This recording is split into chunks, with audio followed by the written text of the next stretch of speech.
Here's a suggestion. Yeah. This lane is wider than it needs to be. Living room and done the best decor, and then you put an old trash dumpster in the middle of your living room. You wouldn't. But maybe there's some things in the village code that allows it to happen. But you've actually over here got a corner that now goes into the nation's Hall of Shame. I've never seen anything quite that bad at such a prominent corner.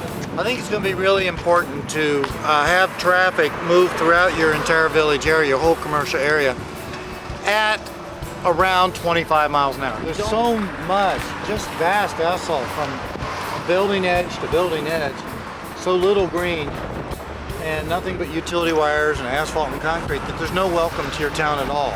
That you want for people walking or bicycling to have a good connection from the park from this whole area of the neighborhood.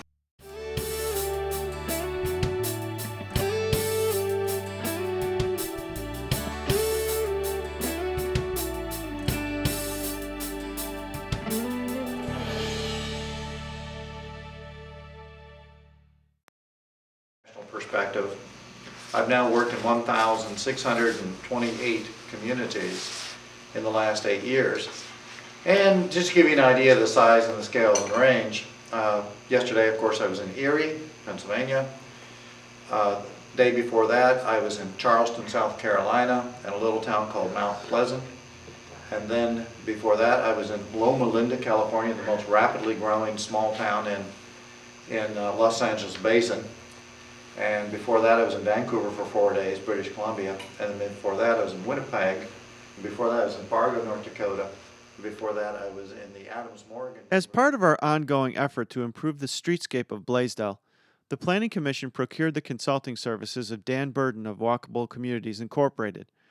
On June 11, 2004, Mr. Burden toured Lake and South Park Avenues and provided suggestions based on his observations with regard to walkability, traffic calming, streetscape improvements, and landscaping options. The following is part 1 of 3 shows devoted to Mr. Burden's tour of the village and public presentation of his findings later on the evening of June 11th. The huge Honolulus or Vancouvers or whatever are all looking at issues in common, and that is, how do we get back on our feet? How do we get back the things we lost? How do we get back prosperous businesses, a sense of the village, a sense of people taking ownership of their town, and being engaged and involved, watching out for one another, getting more exercise, being able to have what we call active living, and now a new term, active transportation. The more we can transport ourselves by our feet, a bicycle, whatever way, more hours a day, more days a year, the more healthy each person becomes.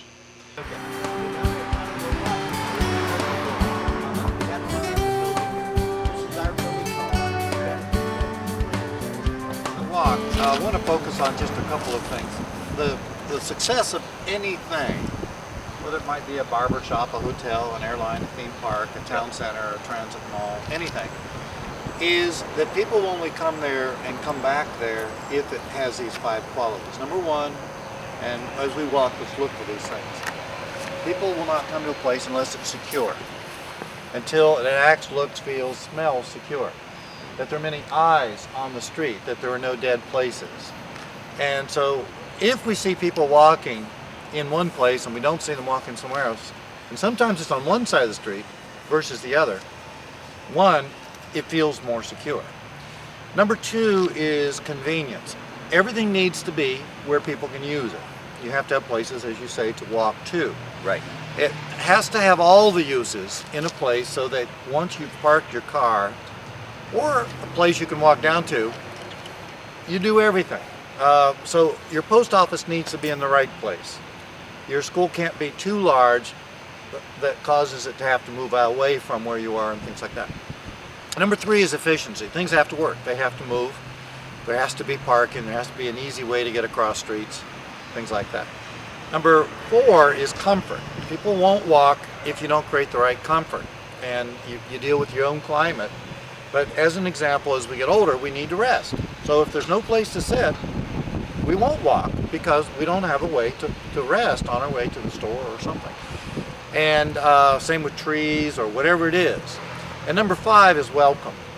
Unless you really feel welcome in a place, you just don't go there. And a lot of that is the visual quality. So we're going to look at all those things as we walk. So sidewalks need to be a certain minimum dimension. Yours are coming up 2 feet too short. So this is fine for one person to walk, but then the next person, the person they're walking with, has to walk behind them. So the minimum dimension for a sidewalk to be effective has to be 5 feet. And so what you'll see, as we saw the older gentleman walking way up the street, he's not using the sidewalk.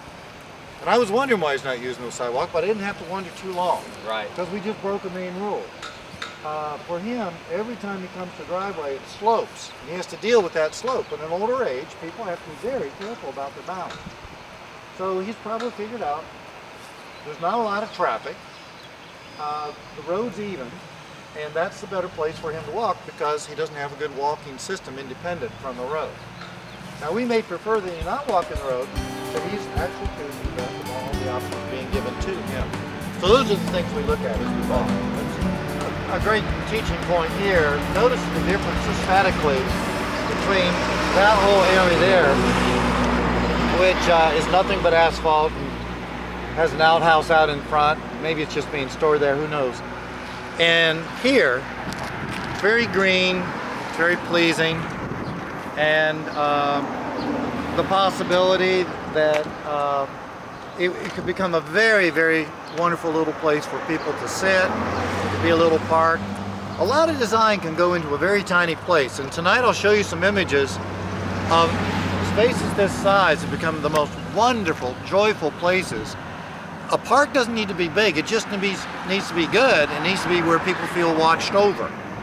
So on a warm, sunny day, this could be an incredible experience for people to walk down to, and it would really add a lot to the street. Now, as I look up the other end, or the other side of the street, every single driveway becomes a barrier. It doesn't meet what we call universal design, ADA. A person in a wheelchair, for every 1 degree you increase the downslope, they have to use twice the energy to stay on the sidewalk and not go down. And there they would definitely go down into the street, every driveway. So not only does it affect people who are in a wheelchair, it affects all people. So most people, after walking on that side once or maybe twice, figure out that this side is going to be a lot easier to navigate. It actually looks a little more pleasing and things like that. Those are the conscious or subliminal changes that make decisions. And so if you see more people walking one side of the street than the other, there's often a good reason for it. But these are good examples of why little things in design make a big difference as to whether people will go there or not. Do people park on the street on the other side? Park on the other side. You can see where the Okay, white line here's a suggestion. is. Yep. This lane is wider than it needs to be. And if you have control over it and you can have it restriped, if you mark it for 10-foot travel lanes, put the edge stripe on this side. Look at that car there. It's only using 6 or 7 feet of space. You could have a 10-foot lane and then put it in the edge stripe 5, 6, 8 inches. Very brilliant line. It creates a narrower feeling. And so if you're getting any conditions where people are driving too fast, you can pull down your speeds 2 or 3 miles an hour just with that striped edge. Now that you've got a striped edge here, people are going to feel far more comfortable walking. And it's going to be safer. And the motors will have more turn radius and more sight distance and all kinds of benefits. You're actually taking nothing away from the motorist. All you're doing is giving them a slightly lower speed perception of how they should be driving. And as they drive slower, the noise level comes down and the quality of life of living near this street goes way up. Same with this old yellowing whatever. It's like you've spent $18,000 to put the best furniture in your living room and done the best decor, and then you put an old trash dumpster in the middle of your living room. You wouldn't do that. We need to do the same thing if we're to have a place that feels like somebody's front porch. And a gateway to a town center, you have to focus on your key entry buildings and your key entry ways. So I see very good things here, and then I see things that stand out like a pimple on the model's face, right? And those things are very easy to take care of. Very easy to take care of. But they're important. But again, most of it's good. The inexpensive stuff, take down the ugly sign, put it up, a beautiful sign, and the same here, and all of a sudden this is really a class act. Yes. We were thinking that if we can, you see how the bricking here, continuing it all the way down with the lamp post. Have you Mark. seen through your travels how it's just, has that worked out well Mark. in replacing Ben? Oh yes, yeah. If you can only afford one block, you do one block. And then the next year, if you can afford the next block, you do the second block. But the point is, starting at your gateway, you really make a very strong entry statement. And, Is there anything else in this area that you see that you've seen everywhere that might be something that we haven't maybe thought of? East Aurora's, I mean, some of it's a little cutesy, but it's still working. You know, they decorate their fire hydrants. Their trash cans are the best I found anywhere in America. Yeah. You know, the arts and crafts movement was born in East Aurora.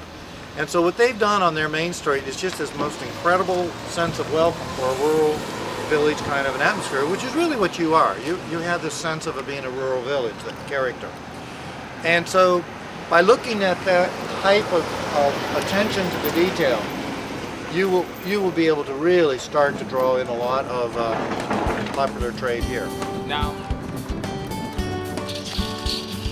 Okay, 22, 113. You got 35 feet. You need 20 for the operations of the vehicles. That means you've got 15 feet left over. Now, if you take 6 out for parking, and I say 6, even though that's 2 less than people are used to. yeah. 6 from 15 leaves us with 9.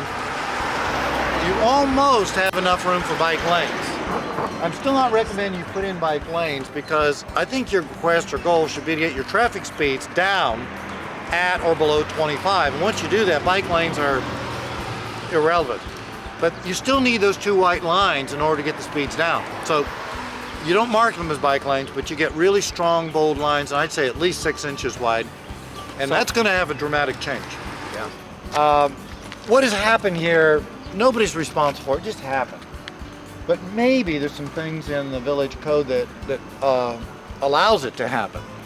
Maybe you require a certain amount of off-street space for a commercial place. When you have off-street parking, you have to triple the amount of land it takes in order to park a car. So you not only have to have the actual physical width of the bay where the car sits, you have to have the entrance, and you have to have the exit, and you have to have all the turn radius. So that's why you end up tripling the amount of land you consume. If you were to eliminate the driveways, and all of a sudden now you pick up some of the parking right on the street with parallel. But on this side street, what you do is you come in and you make this angled parking. And by making this angled parking, all of this now becomes prime commercial area, Right. and or another green park, or a combination of the two. And this corner will not come alive until you deal with this eyesore. So you look at the worst thing you have, along with the best thing that you have, and you say, if this is to work, this has to work too. Right. So, but more and more the village should downplay requiring any off-street parking and create all the on-street parking. First of all, it's more convenient for the motors. Second, it gives you now more developable land, and now you can put the beauty and the pride and everything back in, and get rid of all the ugly asphalt. Right. Dan, what's your thoughts on a border, a green border, if an existing parking lot exists? Yeah, for now, you need to green things up, really green them up. Yeah, nice edge. This is the kind of a site where we look at it and we see nothing but gray matter all spread throughout, that we see that this is an area that's been disinvested in, so on, until really there's nothing left. Even this store is up for sale. And this is a great area for prime redevelopment. You could bring in a single developer or a group of developers in partnership and probably bulldoze both of these buildings if they have no historic value. And they certainly don't look or feel like they're historic. And then build perhaps a mixed-use village right here that's got great retail at ground level, perhaps some other offices, and then a great residential stock above. And by doing that, now you solve the problem of your intersection, and actually the development corporation that works with you on this helps you with your site distances and your entry on that street. So rather than the village spend $250,000 on its own money and not get any net gain out of it other than some vehicles can move a little easier, you now end up with a brand new set of services and stores and residential units, eyes on the street, all the benefits, and now have a more firm tax base. So it's a net gain to the village as opposed to a net loss. Chronic pain is one of America's most urgent and ignored health issues. Each year we spend millions of dollars on medical research for painful diseases and conditions. But while we wait for cures, people are still suffering. Quietly, secretly, terribly. It's time for relief. That's why Congress has declared this the Decade of Pain Control and Research. To learn more, visit decadeofpain.org.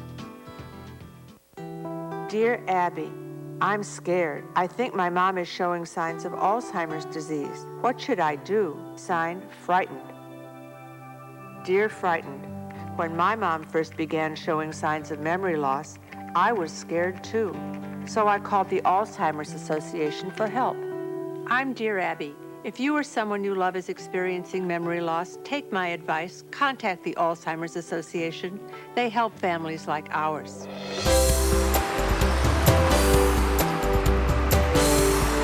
Now let's talk a little bit about this corner. This is a very, very important corner. This is the corner that everybody sees one way or the other coming through town. And a lot of what's going on is very random. It just, it probably all made sense back 30, 40 years ago. It might have even made sense 20 years ago.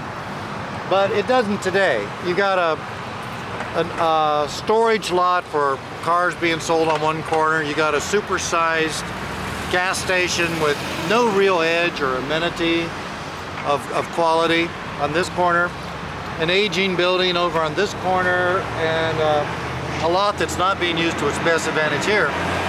But you've actually over here got a corner that now goes into the nation's Hall of Shame. I've never seen anything quite that bad at such a prominent corner. That's like having your worst behaved child be in charge of your house, that they're allowed to determine whether or not anyone would even feel comfortable coming to your house or not.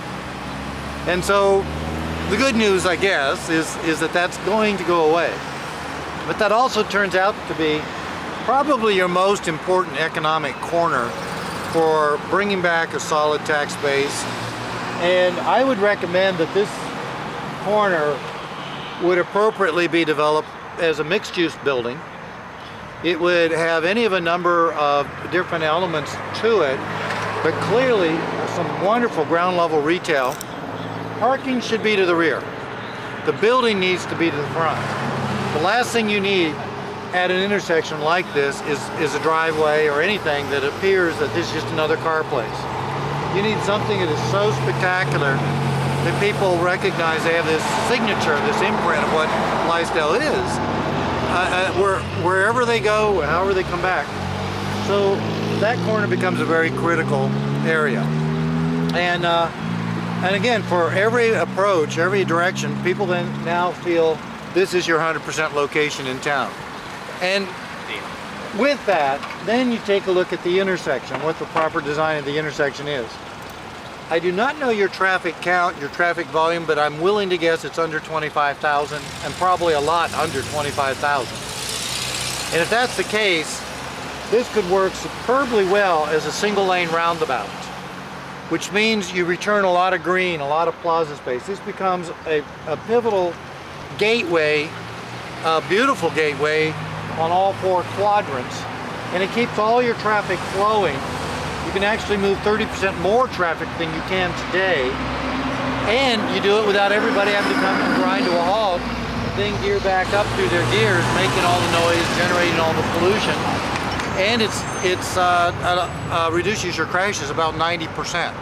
So this is, as I think you recognize, your great opportunity for a corner. 5,000. Hey, how you doing? Yeah. Hi, Dan Burton. Hi, Dan. How are you? Good. Good. How's it going? Hi, Lee. Good to see you. And you're a local business person? You own this business here? Yes. That's yes, great. That building. Yeah. So you're thinking of doing some enhancements to it? Yeah, we'd like to change the front of it, of course, Yep. and we'd like to dress up the parking lot that we lease currently. And there's not a lot of green space left, but we would like to do a little landscaping there. And we've talked about maybe putting a park bench there or something, just to Great. make it attractive and change that look, because I think this corner is a big part of the village. It really. The front of the store. The good news, obviously, you got good window space and so on. The facade is an aging aluminum Right. siding that there had to be an Needs to go. insurance salesman here at one time. You could do a beautiful brick veneer, add a little bit of attenuation, texture, some color with different colored stones and so on, and this could become one of the most attractive buildings in town. Because you've got believe that too. the Yeah. masonry to support. And I think structure. that brick veneer is a great idea. I think that Yeah. really would give it an old-time look in the village, which Exactly. I think is what we're looking for here. Now, if you were interested and wanted to either take on another small business and rent out the space or whatever, I think you can handle all the parking needs correctly. I don't have a vision in mind of what your actual needs are or this or that, but I do think that, and especially if a roundabout went in here, now you could actually get angled parking in right in front of your business. A lot of it. And you'd also have angled parking on this side. So you could actually get rid of the lot, not have a need for it at all, and truly the only people that would come and use this space would be the people who are going to come and visit the adjacent businesses. Now they have easy access in and so on, and now you have tremendous amount of additional commercial opportunity. But you say you lease that parking, it's not your lot? Right. Yes. Okay. Then it's a development opportunity for someone else, but that person can build a building that totally complements your building. And it's done in harmony with its own. Again, I don't know the players or anything like that.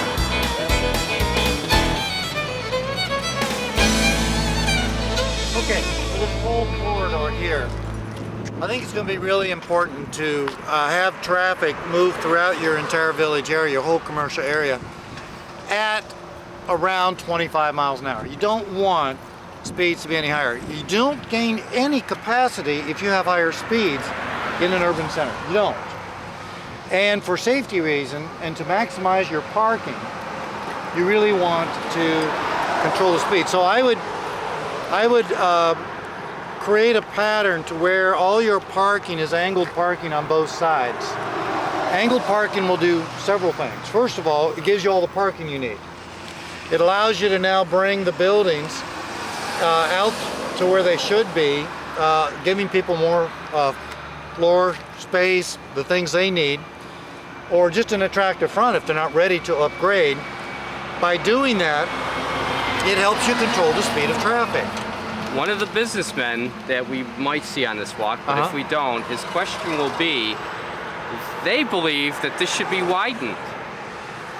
What is your thought on that? Why? This street, I don't know. It's one of the questions that I thought was going to be asked of you, and I wanted A road should never be wider than its need to serve the community. Now, we need to know the traffic count, and since I don't know it, right. I'm assuming that you could have angled parking on both sides and have the current number of lanes you have, and it would work.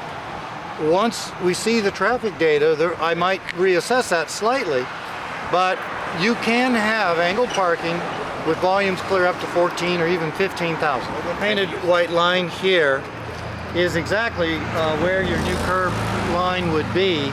All of this space now becomes prime area for outdoor cafes. How's it going? And with just a few other refinements, maybe angled parking the other side, a nice median entry coming in, a few other things.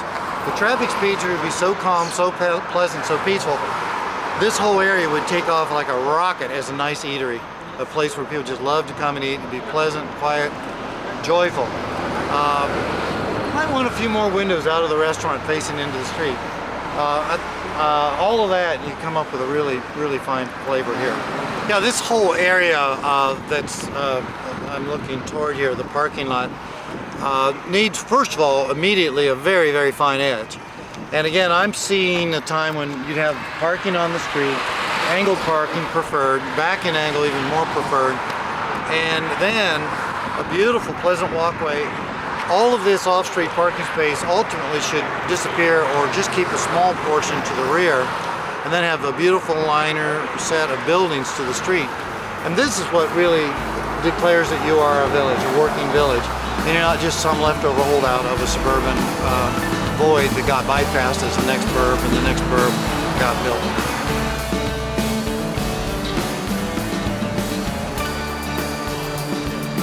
All we see is asphalt. I remember driving this lane in the morning.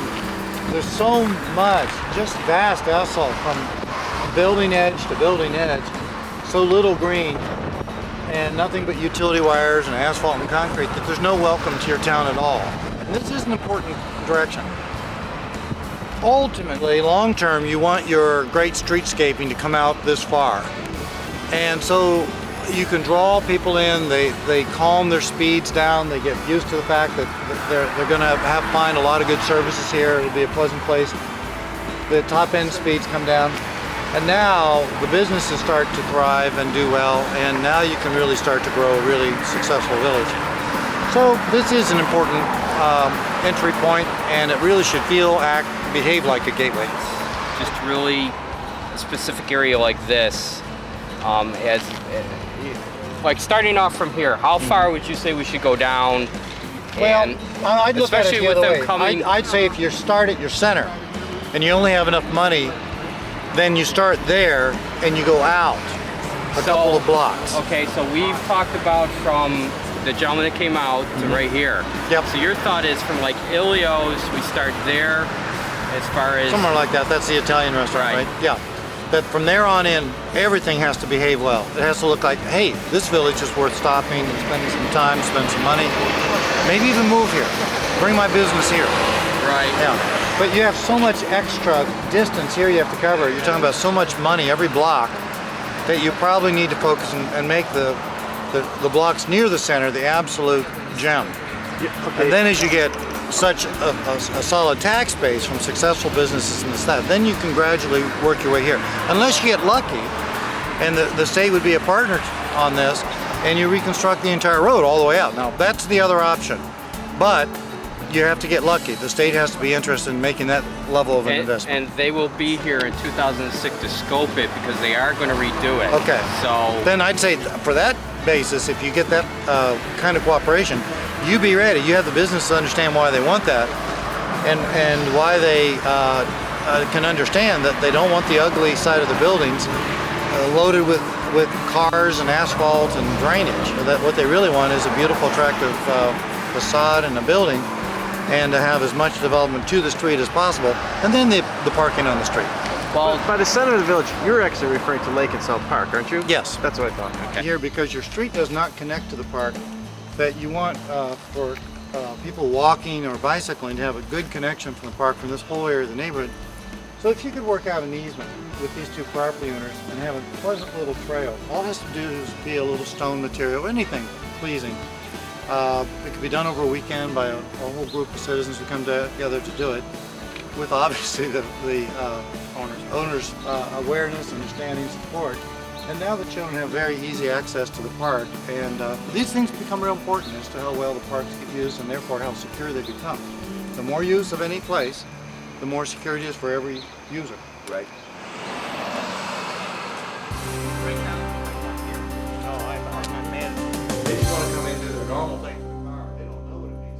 Please join us next time when Mr. Burden presents his findings and suggestions as to how the Village of Blaisdell can improve our streetscape and walkability. If your town code says that's what you must do, then you can start to